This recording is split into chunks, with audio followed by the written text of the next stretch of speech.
কুলনা ইহবিতু মিনহা জামিআ, আমি বললাম আদম হাওয়া তোমরা সব জান্নাত থেকে নেমে যাও। তো যেহেতু আল্লাহ পাক জান্নাত থেকে নেমে যেতে বলেছেন, তো এখান থেকে পরিষ্কার বোঝা যায় আমরা সবাই কোথায় ছিলাম।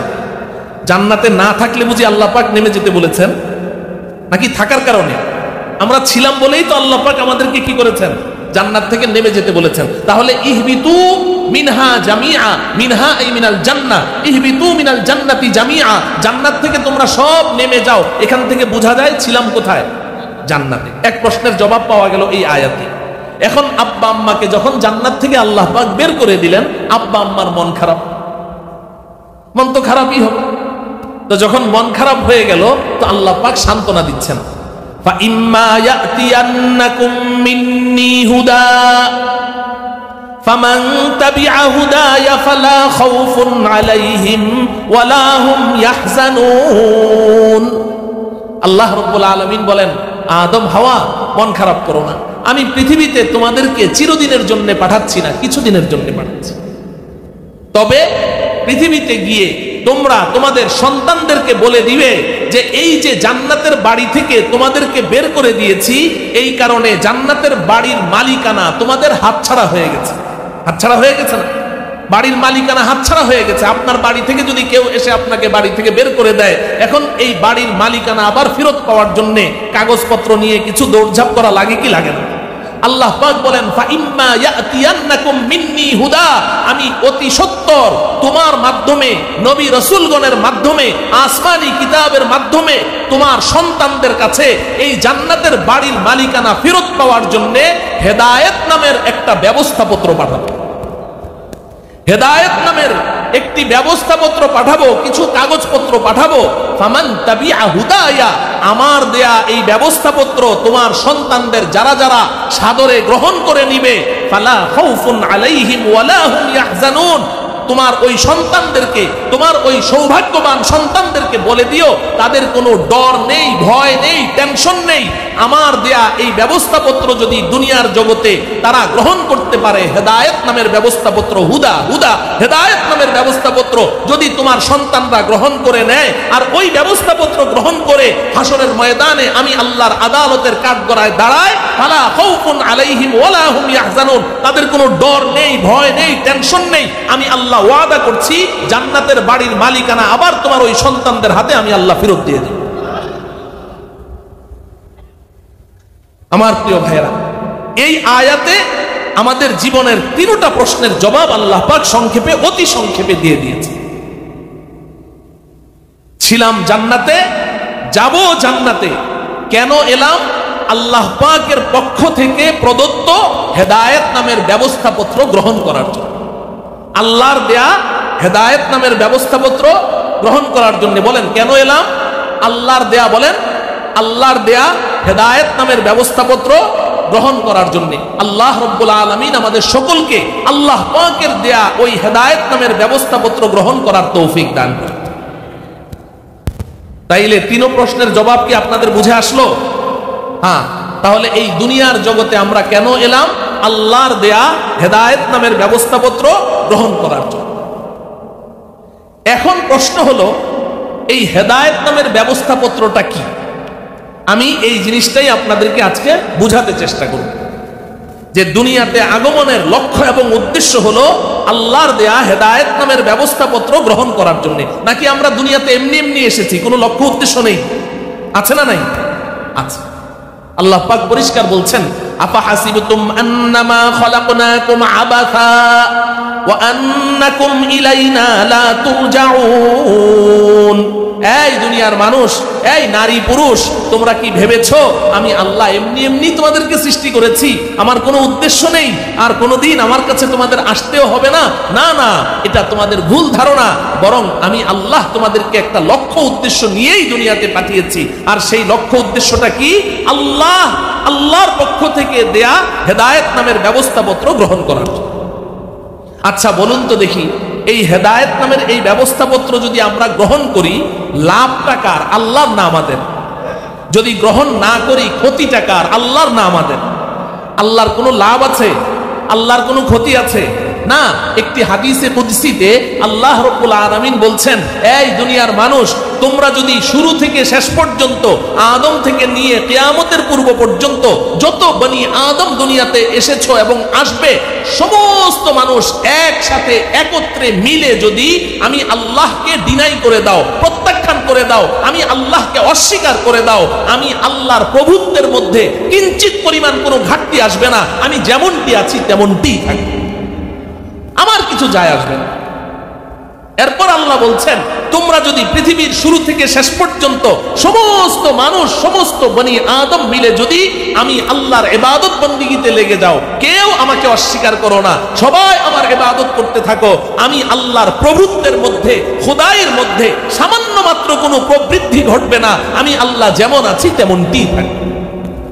অতএব আল্লাহর দেয়া হেদায়েত নামের ব্যবস্থাপত্র যদি আমি গ্রহণ করি, আমরা গ্রহণ করি, লাভটা কার? আমাদের। যদি গ্রহণ না করি, ক্ষতিটা কার? আমার। এখন প্রশ্ন হলো, আল্লাহ পাকের দেয়া ওই হেদায়েত নামের ব্যবস্থাপত্রটা কি? এই বিষয়টি আপনাদের সামনে আমি অতি সংক্ষেপে, একটা সমুদ্রের পানিকে লোটার মধ্যে যেভাবে ভরে দেয় এমন আমি খুব সংক্ষেপে, উলামায়ে কেরাম এখানে আছেন, আপনাদেরই এলাকার সব আইম্মায়ে মাসাজিদ, খুতাবা যারা জুমার খুতবা দেন, তারা আপনাদের সামনে বিস্তারিত বলবেন। আমি শুধু শিরোনাম আকারে আপনাদেরকে বলে যাচ্ছি যে হেদায়েতটা কি জিনিস। এই হেদায়েত আল্লাহ পাকের দেয়া ব্যবস্থাপত্র। আপনি যদি এক শব্দে উত্তর দেন, বলবেন যে আল্লাহর দেয়া হেদায়েত নামের ব্যবস্থাপত্র হচ্ছে আল কোরআনুল কারীম। কোরআনে কারীমের শুরু থেকে শেষ পর্যন্ত পুরাটাই আল্লাহ পাকের পক্ষ থেকে হেদায়েত নামের ব্যবস্থাপত্র। বলেন ঠিক কিনা? কোনো সন্দেহ আছে? তো কিন্তু এখন এই কোরআনে কারীমের শুরু থেকে শেষ পর্যন্ত এই পুরা হেদায়েত নামের ব্যবস্থাপত্র, এটা আমি নিজে নিজে অধ্যয়ন করে, নিজে নিজে পড়াশোনা করে আমি কি এখান থেকে আমার সঠিক হেদায়েতটাকে বের করার যোগ্যতা রাখি? না। এজন্য এখন এই কোরআনের এই সম্পূর্ণ হেদায়েতটাকে আল্লাহ রাব্বুল আলামিন কোরআনে কারীমের একটি মাত্র আয়াতে দুই কথায় ব্যক্ত করে দিয়েছেন। সুবহানাল্লাহ বলেন। দুই কথায়, দুই কাজের মধ্যে পুরা কোরআনের হেদায়েতকে আল্লাহ পাক ঢুকিয়ে দিয়েছেন। আল্লাহ পাক বলেন, মান আমিলা সালিহাম মিন যাকারিন আও উনসা ওয়া হুয়া মুমিন فلنحيينه حياة طيبة ولنجزينهم أجرهم بأحسن ما كانوا يعملون। আল্লাহ রাব্বুল আলামিন বলেন, এই দুনিয়ার মানুষ, তুমি পুরুষ হও আর মহিলা হও, মিন যাকারিন আও উনসা, নর হও আর নারী হও, পুরুষ হও আর মহিলা হও, তুমি দুইটি কাজ করবে, আমি আল্লাহ তোমার সাথে দুইটি ওয়াদা করলাম। আমাদের কাজ কয়টি? দুইটি। খুব বুঝেন, মুখস্থ করেন। আমাদের কাজ কয়টি? এই যে দুইটি কাজ আল্লাহ পাক করতে বলেছেন, এই দুই কাজের মধ্যেই পুরা কোরআনে কারীমের যত হেদায়েত আছে সব এই দুই কাজের মধ্যে আল্লাহ ভরে দিয়েছে। এই দুই কাজ যে করলো, সে পুরা কোরআনের উপরে আমল করলো, পুরা কোরআন এবং সুন্নাহর হেদায়েতের উপরে আমল করলো। এই দুইটি কাজ যদি তুমি বান্দা করো, আমি আল্লাহ তোমার সাথে দুইটা ওয়াদা করেছি। আল্লাহ পাক ওয়াদা ভঙ্গ করেন কোনো সম্ভাবনা নেই। আল্লাহ পাকের ওয়াদা কি সেটা তো পরে বলছি, আগে আমাদের কাজ দুইটি কি সেটা শুনে। আল্লাহ পাক বলছেন, মান আমিলা সলিহা, মান আমিলা সলিহা, এক নম্বর কাজ, বান্দা তুমি আমলে সলেহ করো। সুবহানাল্লাহ বলেন। এক নম্বর কাজ হলো আমলে সলেহ। আমার সাথে শব্দটা মুখস্থ করেন, বলেন আমলে সলেহ। আমলে সলেহ, আমলে সলেহ। আল্লাহ বলছেন, মান আমিলা সলিহা, এক নম্বর কাজ হলো তুমি আমলে সলেহ করবে।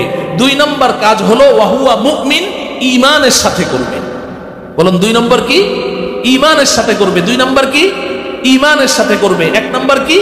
আমলে সলেহ করবে। বলেন এক নম্বর কি? আমলে সলেহ করবে। দুই নম্বর কি? ঈমানের সাথে করবে। বাস, এই দুইটি কাজ, আমলে সলেহ করবে, ঈমানের সাথে করবে। এই দুইটি কাজ আমি আপনি, পুরুষ হই মহিলা হই, ধনী হই গরিব হই, রাজা হই কিংবা প্রজা হই, ফকির হই আর জমিদার হই, যেই হই না কেন, আমরা এই দুনিয়াতে এসেছি, এই দুনিয়ার জগতে আল্লাহ পাক আমাদেরকে হেদায়েত নামের ব্যবস্থাপত্র গ্রহণ করার জন্য পাঠিয়েছেন। আর এই হেদায়েত নামের ব্যবস্থাপত্র এই দুই কাজের নাম। এক নম্বর কি? আমলে সালেহ। বলেন, এক নম্বর কি? আমলে সালেহ। দুই নম্বর কি? ঈমানের সাথে। দুই নম্বর কি? ঈমানের সাথে। বাস। এখন প্রশ্ন হলো আমলে সালেহ কি জিনিস? এই দুই শব্দ মনে রাখতে হবে। আমাদের কাজ বাস এই দুইটাই। এক নম্বর কি? মনে থাকবে তো ইনশাআল্লাহ। এক নম্বর কি? আমলে সালেহ। দুই নম্বর কি? ঈমানের সাথে করতে হবে। আমলে সালেহ অর্থ কি? আমলে সালেহ অর্থ নেক আমল। সালেহ মানে নেক, নেক মানে ভালো, আমল মানে কাজ। আমল মানে কি? কাজ। সালেহ মানে হলো নেক, ভালো। তাহলে আমলে সালেহ অর্থ কি? নেক আমল, ভালো কাজ। সহজ কথা। বান্দা তুমি নেক আমল করো। কি করো? নেক আমল করো। ওয়াহুয়া মুমিন, কিসের সাথে করো? ঈমানের সাথে। তাইলে এক নম্বর কাজ হলো নেক আমল করতে হবে। দুই নম্বর কাজ কিসের সাথে করতে হবে? ঈমানের সাথে করতে হবে। এই দুই কাজ আমাদের, এই দুই কাজের বাইরে আর কোনো কাজ নেই। এখন প্রশ্ন হলো নেক আমল কি জিনিস? এই কথাটা আপনাদেরকে আমি একটু ভিন্নভাবে বুঝাতে চাই, বিশেষ করে আমার প্রিয় যুবক ভাইদের দৃষ্টি আকর্ষণ করছে। আমার যুবক ভাইদের দৃষ্টি আকর্ষণ করছে নেক আমল কি জিনিস। আমরা নেক আমল বলবেন যে হুজুর নেক আমল ভালো কাজ। হ্যাঁ হ্যাঁ, ভালো কাজ তো, কিন্তু নেক আমলের পুরা অর্থটা আমরা বুঝি না, কিংবা শয়তান আমাদেরকে বুঝতে দেয় না। নেক আমলের পুরা অর্থ শয়তান আমাদেরকে বুঝতে দেয় না। আমার প্রিয় ভাইয়েরা, আমি এই কথাটাকে খুব সংক্ষেপে আপনাদের সামনে পেশ করতে চেষ্টা করব। যেহেতু আল্লাহ পাক আমাদেরকে দুই কাজ করতে বলেছেন। কয় কাজ? এক নাম্বার আমলে সালেহ, দুই নাম্বার ঈমানের সাথে। এই যে ঈমানের সাথে করতে বলেছেন, আপনি বুঝেন যে ঈমান এটা একটা বৃক্ষ, একটা গাছ। ঈমান একটা কি? বৃক্ষ, গাছ। এটা আমি বলিনি, আল্লাহ পাক বলেছেন কোরআনে কারীমে, ওয়া মাসালু কালিমাতিন তাইয়্যিবাতিন কাশাজারাতিন তাইয়্যিবাতিন আসলুহা সাবিতুন ওয়া ফারউহা ফিস সামা। আল্লাহ পাক বলেন কালিমায়ে তৈয়্যিবার দৃষ্টান্ত, ঈমানের দৃষ্টান্ত হচ্ছে এমন একটা বৃক্ষের মতো, একটা পবিত্র গাছের মতো, যেই গাছের শিকড় জমিনের তলদেশ পর্যন্ত গেড়ে আছে, ডালপালাগুলো আসমানের দিকে উঠে যাচ্ছে। এই গাছটা হচ্ছে ঈমানের সাদৃশ্যপূর্ণ। হাদিস শরীফের মধ্যে নবীজিও এমন দৃষ্টান্ত পেশ করেছেন। হযরতে আব্দুল্লাহ ইবনে ওমর রাদিয়াল্লাহু তাআলা আনহু এই হাদিসের বর্ণনাকারী। বুখারী শরীফের ঈমানের অধ্যায় আছে। হযরতে আব্দুল্লাহ ইবনে ওমর বলেন, একদিন আমরা সাহাবায়ে কেরাম সবাই নবীজির সামনে বসে আছি, হঠাৎ করে নবীজি আমাদেরকে একটা ধাঁধা ধরলেন। ধাঁধা বুঝেন? হ্যাঁ, নবীজি একটা ধাঁধা ধরলেন। আচ্ছা বলো তো দেখি, ইন্না মিনাশ শাজারি শাজারাতান লা ইয়াসকুতু ওয়ারাকুহা ওয়া হিয়া কাল মুসলিম হাদিসুনি মা হিয়া।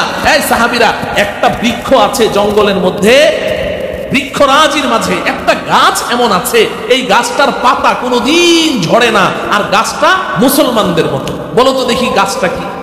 নবীজি এই ধাঁধাটা ধরলেন। হযরতে আব্দুল্লাহ ইবনে ওমর বলেন, আমি তো পিচ্চি ছোট, আমি মজলিসে বসে আছি, এখন আমি দেখতে পাচ্ছি সাহাবায়ে কেরাম সব জঙ্গলে চলে গেছেন ওই গাছ খোঁজার জন্য। যেটা কোন গাছ, যেই গাছের পাতা ঝরে না, আবার এই গাছটা মুসলমানদের মতো, এটা আবার কোন গাছ? সব জঙ্গলে চলে গেছেন। তার মানে কি নবীজিকে ছেড়ে সব উঠে চলে গেছে? না, কল্পনার জগতে, কল্পনার জগতে। সবাই ভাবছে যে আহা, এই গাছটা কি গাছ, কি গাছ, কি গাছ, পাতা ঝরে না, আবার মুসলমানদের মতো। সবাই ভাবছে। হযরতে ইবনে ওমর বলেন, ফাওয়াকা ফি নাফসি ফি কলবি আন্নাহা নাখলা। আমার মনে আসছে, দিলের মধ্যে আসছে যে এটা খেজুর গাছ। আমার দিলে আসছে এটা কি? খেজুর গাছ। ফাস্তাহইয়াইতু, আমি লজ্জা বোধ করলাম, শরম লাগলো। কেন? কারণ আনা আসগারুল কওম, আমি এই মজলিসের মধ্যে সবচেয়ে পিচ্চি। এখন সামনে আমার আব্বা হযরতে ওমর বসা, চাচা জান আবু বকর বসা, বড় বড় মুরব্বীরা বসা, কেউ বলতে পারছে না। পেছন থেকে আমি যদি বলি খেজুর গাছ, তাইলে বাকি অন্যান্য সাহাবারা শরম পেয়ে যাবে। এজন্য আমি লজ্জায় আর বললাম না। তো সাহাবায়ে কেরাম অনেকক্ষণ চিন্তা ভাবনা করে খুঁজে বের করতে পারলেন না। তো সাহাবায়ে কেরাম বললেন যে হাদিসনা মা হিয়া ইয়া রাসূলুল্লাহ, ইয়া রাসূলুল্লাহ, আমরা সারেন্ডার করলাম, আপনি বলেন তো দেখি গাছটা কি? নবীজি বললেন হিয়া নাখলা, এটা খেজুর গাছ। ও আমার প্রিয় ভাই, তাহলে ঈমান একটা বৃক্ষ। ঈমান একটা কি? বৃক্ষ। এখন প্রশ্ন হলো, খেজুর গাছের সাথে মুসলমানদের মিল কোন দিক থেকে? নবীজি যে বললেন এটা মুসলমানদের মতো, পাতা ঝরে না, এটা তো আমরা সবাই বুঝলাম। খেজুর গাছের পাতা কোনোদিন ঝরে, এটা তো বুঝে ফেললাম। কিন্তু নবীজি যে বললেন যে এটা মুসলমানদের মতো, তো আল্লাহ পাক তো কোরআনেই বলে দিয়েছেন সাদৃশ্যতাটা কোথায়, খুব ভালো করে বুঝেন। খেজুর গাছ সম্পর্কে আল্লাহ পাক বলছেন আসলুহা সাবিতুন ওয়া ফারউহা ফিস সামা। খেজুর বৃক্ষ এমন একটা বৃক্ষ যে এটার শিকড় জমিনের তলদেশ পর্যন্ত গেড়ে যায়। আপনি যে কোনো একটা গাছের চারা টান দেন, আপনার মাটির নিচ থেকে উপড়ে ফেলতে পারবেন, কিন্তু খেজুরের চারাটা আপনি টান দেন ছিঁড়ে যাবে, কিন্তু উপড়াতে পারবেন না। ঠিক কিনা বলেন? এটার শেকড় জমিনের তলদেশ পর্যন্ত গেড়ে যায় আর ডালপালাগুলো আকাশের দিকে ছড়াতে থাকে। আল্লাহ পাক কোরআনে কারীমে বলছেন একজন ইমানদার মুসলমান যখন ইখলাসের সাথে কালিমায়ে তয়্যিবা লা ইলাহা ইল্লাল্লাহু মুহাম্মাদুর রাসূলুল্লাহ পড়ে ফেললো, তো এই ঈমান নামের বৃক্ষের শিকড় তার কলবের তলদেশ পর্যন্ত এমন ভাবে গেড়ে বসে যায়, এখন ওই ইমানদার মুসলমানকে তুমি মারো, পিটো, গুলি করো, যত কিছুই করো না কেন, তাকে টুকরা টুকরা করে ফেলো, সে তার জান দিয়ে দিবে, কিন্তু তার কলবের ভেতর থেকে ঈমান নামের ওই বৃক্ষটাকে তুমি উপড়ে ফেলতে পারো। আল্লাহ পাক বলছেন আসলুহা সাবিতুন ওয়া ফারউহা ফিস সামা, আর ওই গাছের ডালগুলো আসমানের দিকে উঠে। তার মানে ঈমান নামের বৃক্ষের ডালপালার নাম হলো আমলে সালেহ। ঈমান নামের বৃক্ষের ডালপালা কি? আল্লাহ কি করতে বলেছেন? এক নম্বর কাজ, কথা বলে না, কি করতে বলেছেন? আমলে সালেহ করতে বলেছেন। কিসের সাথে? ঈমানের সাথে। আমার প্রিয় ভাইয়েরা, এই আমলে সালেহ হচ্ছে ঈমান নামের বৃক্ষের ডালপালা। এখন ঈমান নামের যে গাছটা, এটার মধ্যে ডাল আছে কয়টা? নবীজি সাল্লাল্লাহু আলাইহি সাল্লাম হাদিসের মধ্যে ডালের সংখ্যাও বলে দিয়েছেন। ক্বালা রাসূলুল্লাহ সাল্লাল্লাহু আলাইহি ওয়াসাল্লাম আল ঈমানু বিদ'উ ওয়া সাবউনা শু'বা ওয়াল হায়াউ শু'বাতুম মিনাল ঈমান আও কামা ক্বালা রাসূলুল্লাহ সাল্লাল্লাহু আলাইহি ওয়াসাল্লাম। নবীজি বলেন ঈমান নামের যে বৃক্ষটা আছে, এই বৃক্ষের মধ্যে 70-এর অধিক ডালপালা আছে। কয়টা? 70-এর বেশি। 70-এর বেশি ডালপালা আছে। মুহাদ্দিসিনে কেরাম এখানে ব্যাখ্যা করেছেন। কেউ তো বলেছেন যে হ্যাঁ 70, নবীজি বলেছেন 70-এর অধিক ডালপালাই আছে। আল্লামা হাফেজ ইবনে হাজার আসকালানী, আল্লামা বদরুদ্দিন আইনি রহমতুল্লাহ আলাই, ওনারা হিসাব করে দেখিয়েছেন যে শরীয়তের যত বিধিবিধান আছে, ফরজ, ওয়াজিব, সুন্নত, করণীয়, বর্জনীয় যা আছে, সব বিধানগুলো এক একটা বিধান এক একটা ডালা, এক একটা বিধান এক একটা ডালা। ওনারা হিসাব করে দেখিয়েছেন যে 70-এর কিছু অধিক বিধান আল্লাহ পাক আমাদেরকে দিয়েছেন। অতএব ঈমান নামের বৃক্ষের 70-এর অধিক ডালপালা আছে। এটা তো কিছু মুহাদ্দিস বলেছেন। আর কিছু মুহাদ্দিস বলেছেন যে না, এখানে সুনির্দিষ্ট কোনো সংখ্যা বোঝানো উদ্দেশ্য নয়, বরং আমরা বাঙালিরা যখন নাকি অনেক বেশি বুঝাই তো কি বলি? শত শত, হাজার হাজার, লাখ লাখ, কোটি কোটি বলি, কি বলি না? ইস্তেমার ময়দানে কোন পত্রিকার শিরোনাম আসে যে এবার ইস্তেমায় হাজার হাজার মানুষের সমাগম, আবার কেউ লেখে লক্ষ মানুষের ভিড়, আবার কেউ লেখে অগণিত মানুষ। এমন লেখে কি লেখে না? তো আরবদের একটা স্বভাব হলো যে তারা যখন অসংখ্য অগণিত বলতে চায় তো 70 সংখ্যাটা ব্যবহার করে। এটার পিছনে কি রহস্য? এটা হলো অনেক বিস্তারিত আলোচনা, এটা হলো ইলমি আলোচনা, ওটা আপনাদের না। তাহলে নবীজি সাল্লাল্লাহু আলাইহি সাল্লাম হয় 70 বুঝিয়েছেন অথবা অসংখ্য বুঝিয়েছেন যে ঈমান নামের যে বৃক্ষ আছে, এই বৃক্ষের অসংখ্য অগণিত ডালপালা আছে, আর এই ডালপালাগুলোই হচ্ছে আমলে সালেহ। বলেন এই ডালপালাগুলো কি? আমি একটা কথা আপনাদেরকে মাঝখানে বলেছি, যেটা আজকে আমার মূল উদ্দেশ্য, বিশেষ করে আমার যুবক ভাইদেরকে লক্ষ্য করে বলতে চাই, সেটা হলো এই আমলে সালেহ নামের ঈমান নামের যেই বৃক্ষের ডালপালাগুলো আছে, এই আমলে সালেহের অর্ধেক আমরা বুঝি আর অর্ধেক বুঝি না। নেক আমলের অর্ধেক বুঝি, অর্ধেক বুঝি না। ইবলিস শয়তান আমাদেরকে অর্ধেক বুঝতে দেয়, অর্ধেক বুঝতে দেয় না। সেটা কি? এটা একটু আপনারা বুঝেন। ঈমান নামের বৃক্ষের, আচ্ছা বলুন তো দেখি, একটা গাছের মধ্যে তো অনেকগুলো ডালপালা থাকে, আম গাছ, জাম গাছ, কাঁঠাল গাছ, তো সবগুলো ডালা কি মোটা মোটা থাকে? না, গাছের মূল শাখা, মূল ডালা 2-3টা থাকে মোটা মোটা, আর বাকি সব চিকন চিকন ডালা, তাই না? ঈমান নামের বৃক্ষের মোটা মোটা ডালা হলো 2টা। বলেন কয়টা? ঈমান নামের বৃক্ষের মূল শাখা কয়টা? 2টা। আমরা যখন আমলে সালেহ, আমি আগেই বলেছি সবগুলো ডালপালা হলো আমলে সালেহ, কিন্তু আমরা যখন আমলে সালেহের ওয়াজ করি, ওয়াজ শুনি, তো শয়তান আমাদেরকে একটা ডালার দিকে নিয়ে যায়, আরেকটা ডালা ভুলিয়ে দেয়, ওদিকে ভাবতেও দেয় না। সেটা কি? সেটা হলো ঈমান নামের বৃক্ষের যে মূল 2টা ডালা, একটা ডালার নাম হলো করার কাজ করতে হবে, আমার সাথে বলেন করার কাজ, আরেকটা ডালার নাম হলো ছাড়ার কাজ।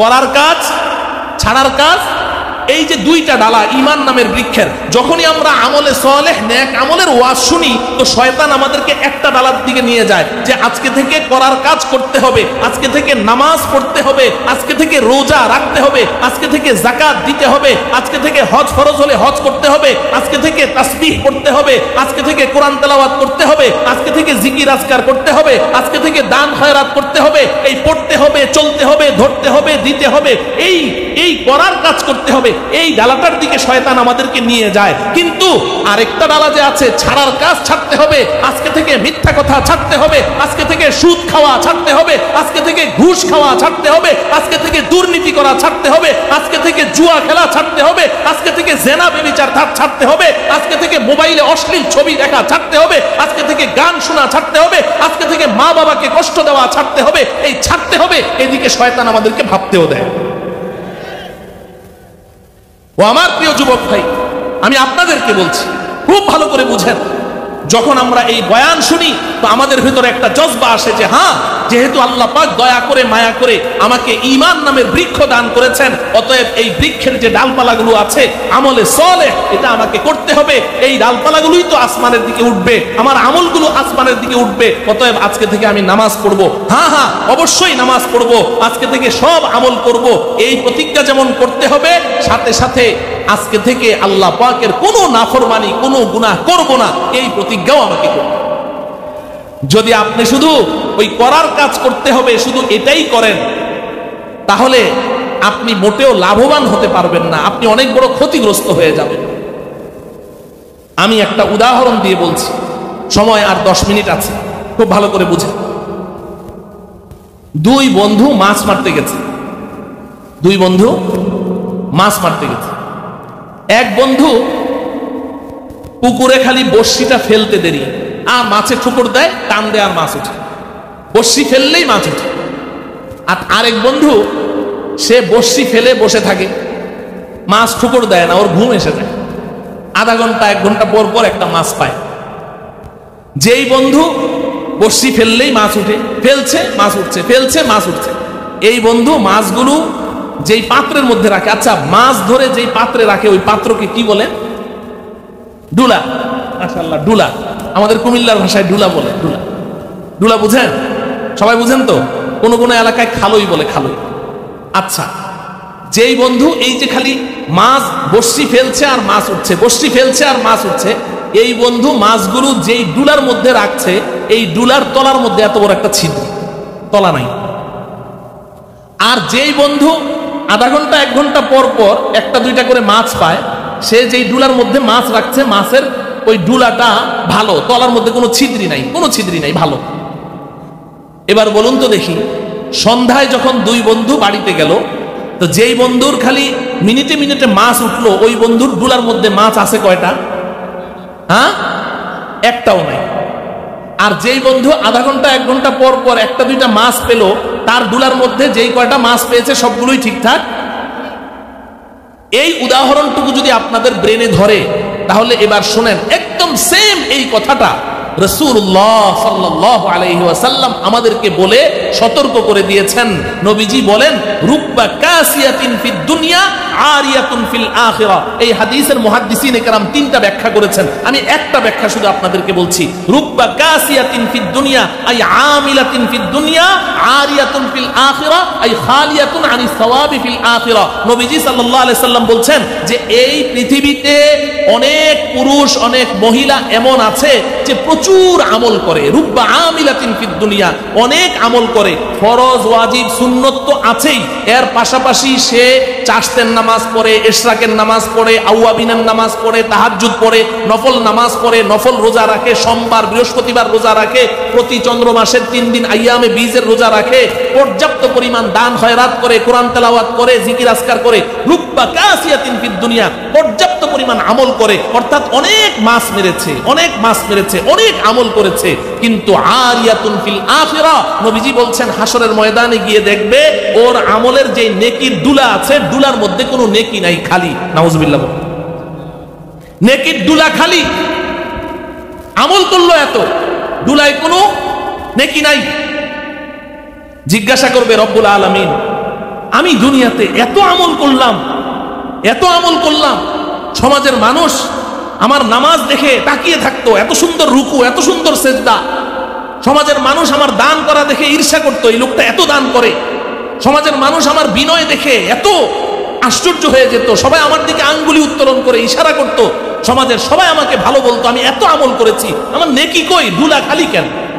আমার প্রিয় যুবক ভাই শোনো, আল্লাহ পাকের পক্ষ থেকে জবাব আসবে, এই বান্দা, এই বান্দি, এই হতভাগা, এই হতভাগিনী, এই পোড়া কপাল, এই পোড়া কপালিনী, তুই একদিকে যেমন প্রচুর আমল করেছিস, অপরদিকে তোর এই গুনাহগুলোর অভ্যাস ছিল। তোকে যতই বলা হয়েছে তুই এই গুনাহগুলো ছাড়তে পারিসনি, নিয়মিত এই গুনাহ চালিয়ে গেছিস, আমলও করেছিস, আবার ওই গুনাহগুলোও করেছিস। ওই গুনাহগুলো করার কারণে তোর আমলের নেকির দুলার তলা ফাঁকা হয়ে গেছে, ছিদ্রি হয়ে গেছে, নেকি সব পড়ে গেছে। নাউজুবিল্লাহ পড়বেন না। ও আমার প্রিয় যুবক ভাই, মরিচা যেমন লোহাকে ক্ষয় করে দেয়, এমন কিছু গুনাহ আছে, এই গুনাহ মানুষের নেক আমলগুলোকেও জ্বালিয়ে পুড়িয়ে ভস্ম করে দেয়, এগুলোর নেকি সব বরবাদ করে দেয়। কেন আপনারা কোরআনে কারীমের ওই আয়াত পড়েননি? আবু বকরের মতো ব্যক্তি, খুব ভালো করে বুঝেন, এই উম্মতের সর্বশ্রেষ্ঠ ব্যক্তি আবু বকর। এই উম্মতের আবু বকরের পরে 2 নম্বর ব্যক্তি হযরতে ওমর। নবীজি সাল্লাল্লাহু আলাইহি ওয়াসাল্লামের সামনে দুইজনের মধ্যে কোনো একটা বিষয় নিয়ে একটু তর্ক লেগেছে। তো তর্ক লাগলেই তো কথার আওয়াজটা একটু উঁচু হয়ে যায়, একটু উঁচু আওয়াজে কথা বলেছেন নবীজির সামনে। সাথে সাথে আল্লাহ পাক জিবরিল আমিনকে পাঠিয়ে দিলেন, ইয়া আইয়ুহাল্লাযীনা আমানু লা তারফাউ আসওয়াতাকুম ফাওকা সাওতিন নবী ওয়া লা তাজহারু লাহু বিল কওলি কাজাহরি বা'দিকুম লিবা'দিন আন তাহবাতা আমালুকুম ওয়া আনতুম লা তাশউরুন। এই ঈমানদারেরা, এই ঈমানদারেরা, আল্লাহ কাকে সম্বোধন করছেন? আবু বকর ওমরকে সম্বোধন করছেন, পুরা উম্মতকে তালিম দিচ্ছেন, লা তারফাউ আসওয়াতাকুম ফাওকা সাওতিন নবী, আমার নবীর আওয়াজের উপরে উঁচু আওয়াজে কথা বলবি না, আমার নবীর আওয়াজের উপরে উঁচু আওয়াজে কথা বলবে না। লা তারফাউ আসওয়াতাকুম ফাওকা সাওতিন নবী ওয়া লা তাজহারু লাহু বিল কওল কাজাহরি বা'দিকুম লিবা'দিন, এবং তোমরা পরস্পর যেভাবে চিৎকার করে কথা বলো, আমার রাসূলের সামনে এভাবে উঁচু আওয়াজে কথা বলবে না। বললে কি হবে? আন তাহবাতা আমালুকুম, আমি তোমাদের সমস্ত নেক আমলগুলো ভ্যানিশ করে দিব, ওয়া আনতুম লা তাশউরুন, তোমরা টেরও পাবে। তাহলে বোঝা গেল যে বদ আমলের দ্বারা নেক আমল ধ্বংস হয়ে যায়। বলেন, বদ আমলের দ্বারা কি হয়? নেক আমল কি হয়? ধ্বংস হয়ে যায়।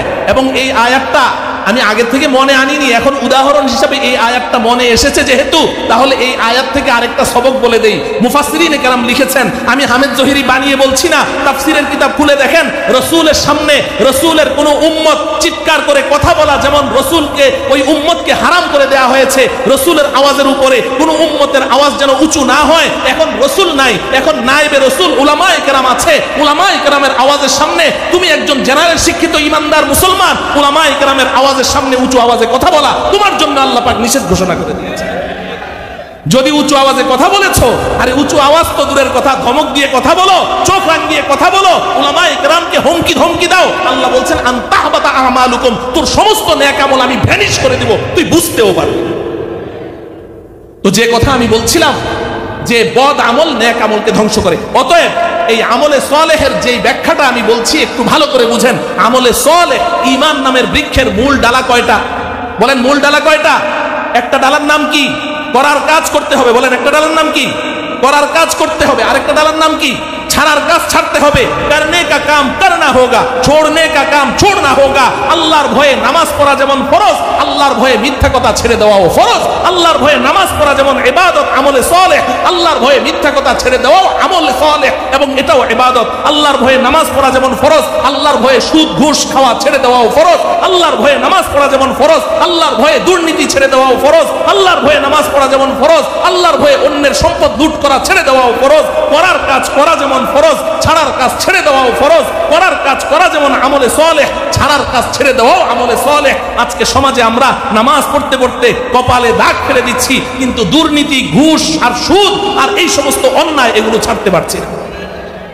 এই জন্য আজকে থেকে আমরা প্রতিজ্ঞা করি যে আমরা এই 2 কাজ করব। 1 নম্বর কি? আমলে সালেহ। 2 নম্বর কি? ঈমানের সাথে। 2 নম্বর কি? আল্লাহর ওয়াদা কয়টা?